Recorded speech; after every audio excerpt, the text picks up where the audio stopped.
Hello, I'm Bruce Harrell from the great city of Seattle, and we're just honored to have our guest, Mayor of Cincinnati, Aftab Pureval, who's going to share some words about housing policy and sort of why this is so important and how we can lead.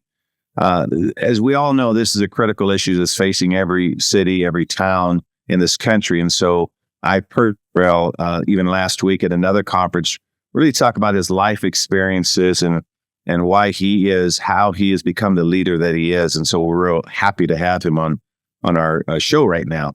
But before I do that, let me introduce the managing partner of the U.S. Roundtable, George Burciaga, who we've developed a friendship with over the years. And so, George, why don't you say a few words before we talk to our distinguished guest? Absolutely. Mayor, first, let me thank you for inspiring these conversations, for not only being the incredible mayor of Seattle, but also being a national and global leader for all mayors, friends that we know, colleagues of yours who look up to you towards your leadership. We're grateful that you are the host of these conversations, and we're excited to get started. Before we do that, I just want to say thank you to Smart City Expo World Congress out of Barcelona. They have their November event coming up, and we're excited to be there with a delegation of U.S. mayors to be able to share ideas and collaborate with other city leaders from around the world. So more about that will be coming soon. And then also this will be aired globally on the Tomorrow Cities platform, which has about 30,000+ city leaders and technologists from around the world who will be able to share and learn from these conversations. So I want to say thank you to them. And of course, the African American Mayors Association, the U.S. Conference of Mayors, National League of Cities for being partners and collaborators around these topics. And of course, all our U.S. mayors who stand up every day to fight the fight, sometimes not recognized for the work they're doing, but we definitely appreciate them here. So I want to say thank you. And of course, to my brother, Mayor Aftab, thank you for always showing up. Thank you. You know, when I mentioned this to you, there was no hesitation as always. And you are greatly appreciated by me and of course, Mayor Harrell and so many others. So with that, I won't slow us down. Mayor Harrell, why don't you take it away and let's get started. Thank you, George. Mayor Pureval, I'm going to ask you in your role as chair of the U.S. Conference of Mayors of its Housing Committee. You know, we could talk about a lot of things. Transportation or education, public safety comes to the front of a lot of minds. But based on your life experience, maybe you could introduce yourself a little bit more and talk about why you think housing policy is so important of a topic to discuss. Thanks so much, George. Thank you to Mayor. First of all, so proud of the fact that two Asian brother mayors are on this, leading the conversation around national housing challenges and housing challenges in our own respective cities, both Seattle and Cincinnati. It's a real joy to be with two friends. And Mayor Harrell, you've been just such an extraordinary leader on not just housing, but on tech issues, on growing our economy, on climate and sustainability. So really grateful to be here with you all. Just briefly about me, I've been mayor now for 3 years. I'm in my 4th year. And, you know, when we walked into office, we realized how much of a crisis the housing shortage was, particularly for affordable housing. And let me define my terms. For affordable in Cincinnati, we define that as between 30 and 60% AMI. And for the most vulnerable folks, that is a very difficult population to build housing, to sustain housing, and maybe even more challenging to create opportunities of wealth by owning housing. And so the council and I really made it a priority to focus on that. Now, to answer your question specifically, housing is important because it's the nexus of so many of our social determinants of health. Study after study has shown that stable access to stable, quality, affordable housing has a huge impact on our kids' ability to get a good education, the ability for adults to have career opportunities. It even has a profound impact on even your life expectancy, literally how long you will live. And so many of the challenges that both Bruce and I confront, whether it's gun violence, generational poverty, an equitable economy, all of those issues intersect with respect to housing. And so it's been a cornerstone of my administration. Mayor Harrell, I know you've been a leader on the national front and obviously in Seattle as well. And that's why this conversation is so important. Thank you very much. And can you talk a little bit about public public-private partnerships and how this can accelerate housing transformation. In particular, I know you discussed this as your chair, again, as chair of the U.S. Conference of Mayors Housing Committee. So perhaps you could share your ideas or what you're doing there in Cincinnati regarding these partnerships. Well, I think public-private partnerships are always important, but particularly in the housing space. I mean, when you think about it, mayors are not in necessarily a great position to impact housing. We're at the mercy of so many forces out of our control, so many macroeconomic forces. Of course, inflation has a big impact on construction costs. Our stream of commerce pipeline has an impact on what materials you can use, how affordable they are going to be. Obviously, interest rates have a huge amount of impact on just access to capital in order to make down payments if you're trying to buy a house or just actually constructing a house, right? So all of it is just so much out of our control, and the resources that cities have are just not enough in order to move the market on housing. We don't have the federal government resources of something like a HUD. And when cities in the past have tried to build, own, and manage public housing, it has been a public policy failure. And so, the path forward for cities is really to leverage the resources in their community, leverage the resources of their big corporations, of their development community, their construction community, which includes here in Ohio, we're a proud union state, our organized labor and trades. And so in order to look at public-private partnerships and how impactful they can be, what we've really focused on in Cincinnati is gap financing. We partnered with our local CDFI to take the lead. We funded it with public dollars from both the city and the county to the tune of about $75 million as a down payment. We then asked CDFI to leverage those public dollars into private dollars, and now that fund has grown to well over $100 million. And the reason that's important is because of all these macroeconomic factors. It's very expensive to build, even in a city like Cincinnati, which, compared to Seattle, does not have the same kind of property values. And so it theoretically should be easier to build. But still, because of the cost of construction, because of the human capital cost, because of the interest rates, as you know, Mayor, it's just really hard to get stuff out of the ground right now.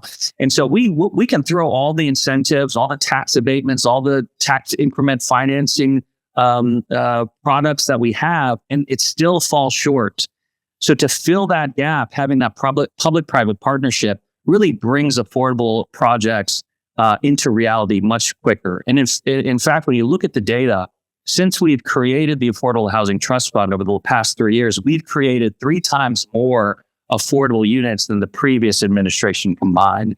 So we're really proud of that fact. It's just one aspect of, zoning code reform, getting more people of color in particular to become developers, to have access to that capital, getting more people to go into the trades, working with underutilized buildings or vacant lots in order to think creatively about maybe manufactured homes or tiny homes. I mean, the conversation could go on for hours, but that public-private partnership is critical because cities just don't have both the subject matter expertise or the resources necessary to really move the market. We have to convene and collaborate with our private partners. Yeah.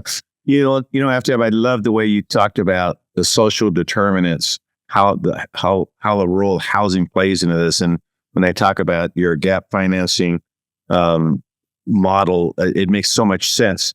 Can you talk a little bit about, the health outcomes or the environmental sustainability issues associated with when we're trying to establish housing? You mentioned different types of eco-friendly design or technology integration types of things, but can you say a little bit about, sustainability and affordability? Sometimes one can argue it or cross, Yeah, something conflict. Yeah, absolutely. And not to add to the complexity, but Cincinnati is a very old city. We have a lot of historic neighborhoods, a lot of historic buildings, and that also adds to the complexity and to the cost. But it doesn't have to be mutually exclusive. And what we've really tried to do is create incentives in order to encourage a few things. Number one, well, let me back up. So the reason why sustainability is incredibly important when you talk about housing, market rate housing, workforce affordable, whatever it is because roughly 40% of the carbon emissions actually come from buildings. It's a huge aspect of the acceleration of climate change and the impact that we're seeing. And so, of course, in order for a city to be serious about their climate goals, they've got to take a look at the sustainability of 40% of their emissions, which are coming from buildings and specifically housing. So in order to craft incentives and craft tax policies that achieve both of those goals, we've really taken a look at, what's greener? Is it greener to just tear down and build something new? Is it greener to preserve and renovate? And what the science will show you is that it's actually cleaner and more efficient or cheaper to, if it's possible, to maintain the buildings that you have and rehab them. And so through our tax incentive, our residential tax abatement incentive, we actually reformed it because prior to that, we were providing more of an incentive for you to tear down your house. Now we're creating more of an incentive for you to preserve the housing that we have. Then we'll go even higher on the incentives with respect to LEED certification, et cetera. Obviously, climate is an important aspect of it, but when you can tie climate and housing incentives together, not only do you get more climate-friendly houses, but you also then, on top of that, you get quality, right? So that those LEED certification are not just helpful for achieving green, but also helpful for achieving quality. Because as you know, Mayor, sometimes the instinct is to say, okay, we just need more housing, right? So let's put up housing, whatever the quality, whatever the location. And by pairing it to those tax incentives, instead of having those emotional reactions, we can put in policies what we're trying to achieve. And so far, it's been incredibly successful. The other aspect of this is where do you build the housing, right? And so sustainability is really important when you talk about zoning codes. Cincinnati had a very antiquated zoning code until last year when we reformed it, had not been touched for 50 years. Obviously, the city is a lot different now than it was 50 years ago. And so we reformed it by, again, providing bonuses for folks who are going to build affordably, bonuses in height and mass. We also specifically wanted to encourage and incentivize density around our public transit routes. We're going to be building bus rapid transit. So we proactively said, okay, along the BRT routes, we want you to build higher. We want you to build more dense. Obviously, that has its own impact, but what you're also doing is encouraging people to take public transportation and leverage those systems so that the emissions from their cars can be mitigated. Wow, it sounds like Cincinnati, to address the housing issue, the crisis, if you will, are throwing the kitchen sink at this issue, from zoning codes to even, so one could argue, and forms of health reform and sustainability. That's really good to see. Here in Seattle, we're doing somewhat similar. We're converting a lot of our commercial buildings to residential spaces, particularly downtown. We have about 100,000 people living downtown. We passed some legislation that's known as BEPS, BEPS, Building Emissions Performance Standards, where we are trying to reduce and decarbonize the emissions from larger buildings by 27% by 2050. And that's the equivalent of taking like 72,000 gas-powered cars off the road. And so we passed that legislation and received a lot of recognition for it, and we're real proud of that. And with respect to individual homeowners, we've issued $8,000 instant rebates that we fund through what we call the city's Clean Heat program. And so since around 2017, we've converted over 1,600 households from inefficient heating oil to energy efficient heat pumps. And so it sounds like we're trying to do a lot of the same things here. Absolutely. So outstanding work for Cincinnati. We're trying to copy some of the things you're doing here in Seattle, as mayors are pretty well known to do. And I want to thank. We're shameless, Mayor. We will take a good idea and repackage it. That's the way to do it. Mayor Harrell, could I say one thing really quick? Please. First of all, the local approach that you mentioned, Mayor Aftab, is incredible, and the work that you're doing, Mayor Harrell. I'm actually in Savannah, Georgia today. We're conducting a housing workshop with Mayor Van Johnson, and it sounds exactly like what both of you just stated, the approach that's being taken, but there's a lot still to learn. Second part is I have to send a shout out to Mayor Karen Bass, where she's brought us into support building a framework, which I'd love to share with both of you. We're in the middle of finalizing some of those thoughts around this playbook, which we'd love to bring to the Housing Committee. I'm sure she'll be reaching out, Mayor Aftab, in general, but I'd love to share it with both of you where, again, taking a local approach based on a lot of the changes that are happening in our government in the United States and sort of what the future will look like and sort of preparing for it. So I'd love to share that with you. Just as a side note, you might get an email from me with that document just for your thoughts from both of you next week at some point. But just wanted to say that I learned a lot right now as well. Thanks, George. Well, to sort of close this out, George, you could sort of close this out as well. After, I want to thank you again for your leadership and your insights on this housing issue that we're all dealing with as mayors of cities. Thank you for always being willing to serve even outside of your city of Cincinnati, and look forward to watching you rise, as one should say. George, would you like to close this out? Absolutely. Mayor Harrell, thank you for, again, being our host and inspiring these conversations. Mayor Aftab, it's always incredible to see you and listen and learn.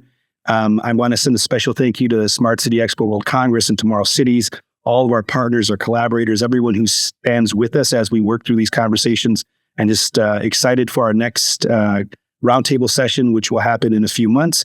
But Mayor Harrell, thank you for being our host.